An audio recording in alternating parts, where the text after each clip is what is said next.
Good morning students. Today we are reading 8th class English subject के अंदर lesson चल रहा है अपना 6। This is Jody's fawn. This is Jody's fawn. This is Jody's fawn. इस कहानी को हम आगे पढ़ते हैं।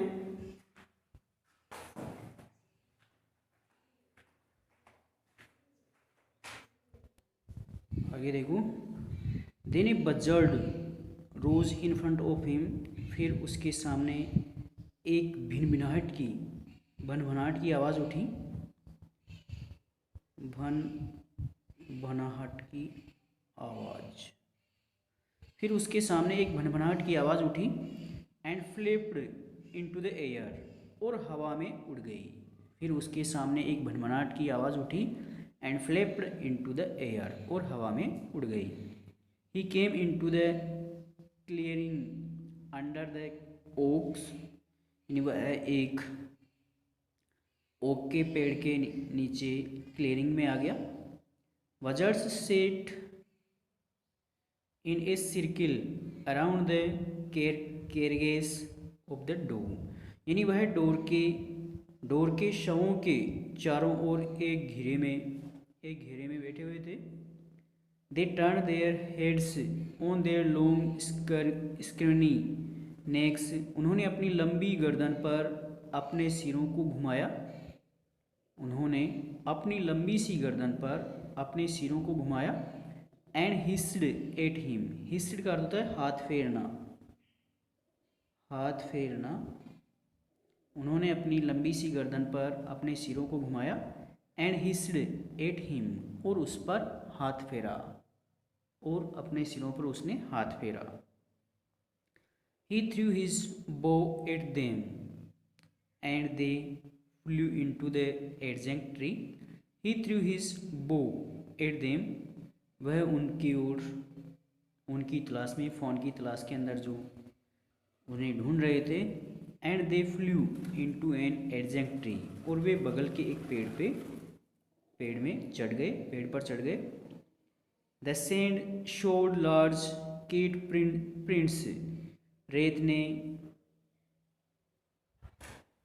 बिल्लियों के बड़े निशान दिखाए। But the big cats killed fresh. लेकिन बड़ी बिल्लियों ने इन निशानों को समाप्त कर दिया, इन निशानों को मिटा दिया। लेकिन बड़ी बिल्लियों ने इन बिल्लियों के निशानों को मिटा दिया। एंड दे हैड लेफ्ट, और वे छोड़कर चले गए। For the doe to the carrion birds. यानी डो को उन कैरियन पक्षियों के पास छोड़कर चले गए। He parted the grass at the place. उसने उस स्थान पर घास का विभाजन किया। उसने उस स्थान पर घास को बांटा। Where he had seen the fawn. जहाँ पर उसने फ़ोन को देखा था। यानी उस डो ने घास को उस स्थान पर बांटा जहाँ पर उसने फ़ोन को देखा था।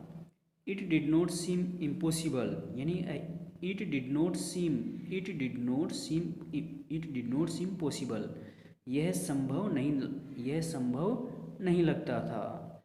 That it was only yesterday. कि ऐसा केवल कल ही हुआ था। यानी यह कहना संभव नहीं था कि ऐसा कल ही हुआ था। The fawn was not there. Fawn वहाँ पर नहीं था। He circled the clearing. उसने क्लियरिंग के चारों ओर चक्कर लगाया। There was no sound. अब वहाँ पर कोई आवाज़ नहीं थी। No sign. वहाँ पर किसी प्रकार का कोई संकेत नहीं था, कोई निशान नहीं था। The buzzards clacked their wings. Buzzards ने अपने पंखों को अपने पंखों की आवाज़ को शांत कर लिया था। Impatient to return to their business. यानी अपने व्यवसाय के लिए impatient to return to their business. अपने व्यवसाय में लौटने के लिए अधीर। इम्पेशेंट कर दो जाएगा अधीर। अपने व्यवसाय में लौटने के लिए अधीर होना। He return to the spot. वह उस स्थान पर वापस लौट आया। Where the fawn had emerged. जहाँ पर फ़ोन विद्यमान था, स्थित था। And dropped on all fours and dropped on all furs, और उसने सारे फरों को छोड़ दिया। स्टडिंग द सैंड और द स्मॉल हूफ प्रिंट्स, और रेत में छोटे छोटे खुरों का अध्ययन करते हुए, रेत के अंदर छोटे छोटे खुरों का अध्ययन करते हुए, छोटे छोटे निशानों का अध्ययन करते हुए। द नाइट्स रेन, रात की बरसात, head washed away all tracks, और रात की बरसात ने इन सारे निशानों को दूर कर दिया, सारे निशानों को मिटा दिया।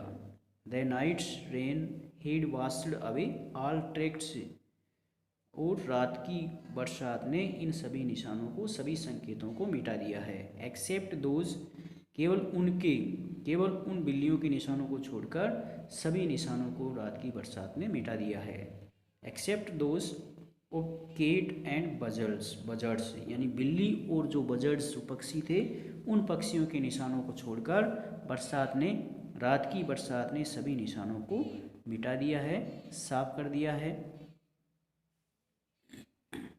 कंपैरिजन चेक है, इसके फर्स्ट क्वेश्चन करना है, सेकंड क्वेश्चन करना है, और पार्ट की ट्रांसलेशन करनी है। कल थर्ड पार्ट स्टार्ट करेंगे।